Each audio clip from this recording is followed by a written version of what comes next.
everyone, it's Sherry from Our Life Homeschooling. Join me for a little day in the life style video of our Christmas schooling. The 2 weeks leading up to Christmas, we do Christmas schooling. It's a lot of fun. I'm going to tell you all about it in this video. If you're new here, my name is Sherry. I'm a mom to 10 kids.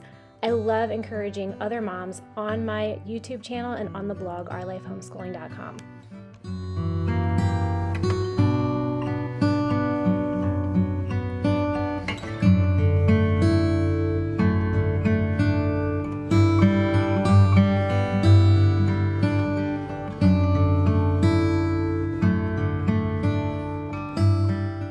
We started our Christmas schooling this week, and this is a fun time that all our kids look forward to. For us, Christmas schooling is just a lighter version of school.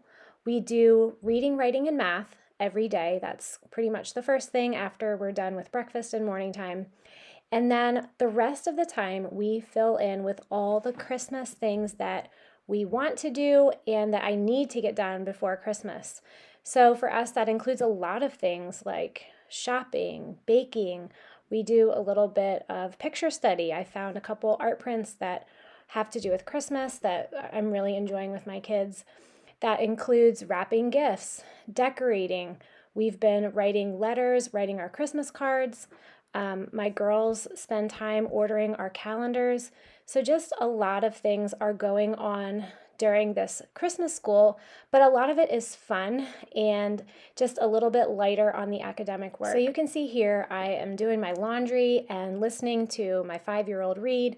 I'm helping my 7-year-old with math. I'm helping find something on the computer for my 9-year-old. Just a lot of things going on at the same time. They're all doing their independent work, but they bring things to me, and I'm usually holding my baby and doing laundry. This is a time where I'm doing a lot of multitasking. Now, Christmas schooling is a lot of fun for our family, but it's not all icicles and candy canes. We still have difficulties sometimes. On this day, my 7-year-old ended up in tears over math, and I had to sit down and try to help calm her down and just get her back to where she was okay again. So those things are happening. That's a normal part of our homeschool, even during Christmas week. So about this time, I was able to put Ben down for his morning nap, and this freed me up to spend a little bit of time with my little guys and read some Christmas picture books to them. We have just a whole pile of Christmas picture books that I keep in a bin in the garage during the year, and we pull them out during Christmas. And they're just really special ones. They bring back lots of memories for the kids. I love sitting and reading them with them. My other kids are still working on reading, writing, and math, finishing that up. But Brinley here is done, and she is working on our Christmas calendars. My older girls put together our Christmas calendars that we give away to my parents, my husband's parents. They go through and they delete pictures on my phone from the last year, and then they put all the best pictures into an album, upload it, and get it into a calendar. This is a huge help to me this time of year. This is a fun little ornament that William made at Co-op where they measured his height and put the ribbon of his height inside a little glass ornament, and he's hanging it on the tree. Although my kids have been doing their regular math work this week, I have pulled out a couple different things for writing. They've been doing some Christmas copywork that I have on the blog, as well as some December writing prompts that have been kind of fun and been nice to throw into the mix.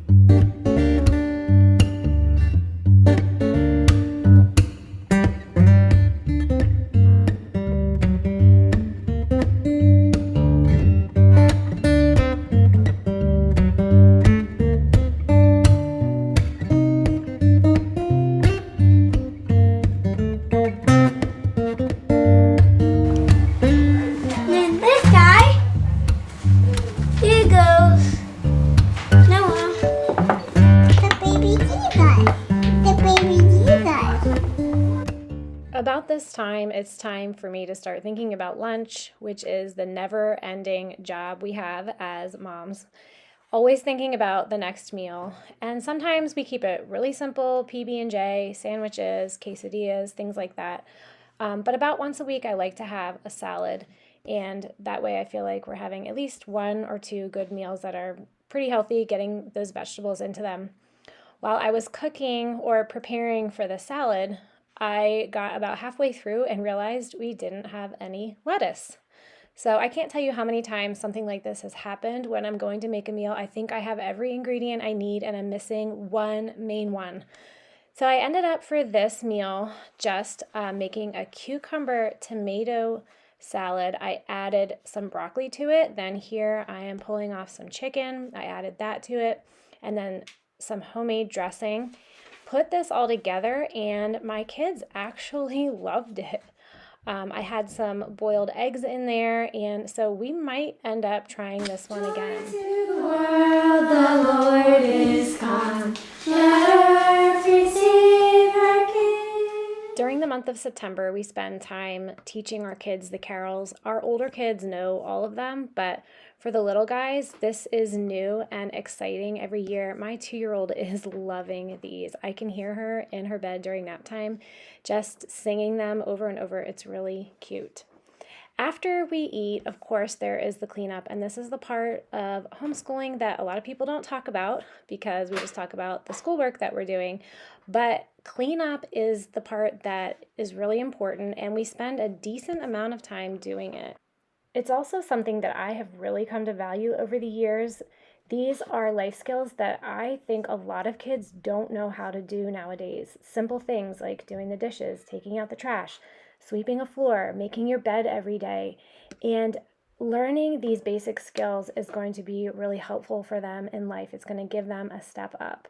I usually do a book for my little guys and then one for my older kids. And about one day a week, my 16-year-old son will even sit through this book reading. This is Men of Iron. It's a great book for older kids.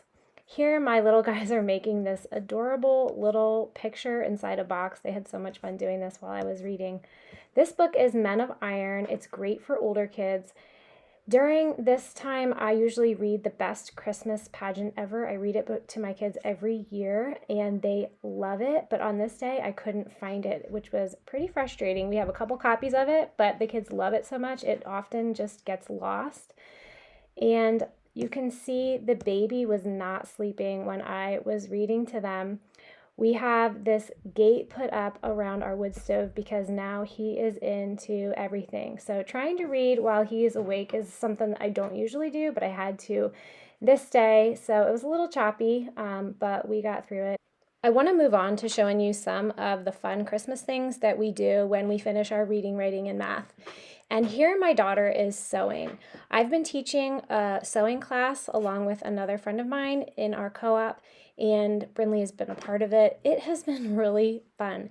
Every week the kids make a project that they can take home. So we've done hair scrunchies, we've done grocery bag holders, we've done little drawstring bags, chapstick holders, all kinds of little projects, and they're able to make it in the hour they're at co-op. So here she is making some scrunchies. These are things that she'll probably give away as gifts, or maybe just make some for her siblings. And so this is something that has been fun to do during our Christmas school. Our kids do a secret Santa gift exchange with the siblings. So some of our school days, we've left the house and gone out shopping. And then when we come home, they are wrapping gifts for each other. In fact, the gifts that we get for the kids, our kids do pretty much all the wrapping. We don't wrap our kids' gifts because they love it. My little ones, like 8, 9, 10, they beg to wrap gifts. It's so much fun for them, so they do a lot of that. Here you can see we had some friends over for the afternoon, and they did a Christmas cookie baking contest, and then afterwards we did a little craft. They made some Christmas ornaments for the tree. This was super fun. They've done this before with these friends of ours. They broke up into 2 teams and they did some cookies. They had to look them up on Pinterest, get these ideas. And then when they were finished, our 16-year-old son happened to be home that time, and the other mom and I judged the cookies. So the 3 of us were judges for this contest. They were judged on presentation, taste, and also just the creativity of the cookie. And in this competition, oh my, those peppermint chocolate ones were so delicious. And these melting snowman ones were so adorable. I loved how they just had that cute little melting snow at the bottom. So in this competition, the peppermint chocolate cookies won overall for the presentation, but the snowmen won for the cookie creativity, and the chocolate peppermint ones won again for the taste. They were delicious. Afterward, we made these adorable little ornaments. One is an ornament, the other one is just a square that they decorated with some acrylic paint. They each had different ideas, so it was kind of cute to see what they came up with. And then that little square you can just set in a window, maybe in your kitchen window or in a bathroom on the windowsill. And these were really cute. They had fun doing this.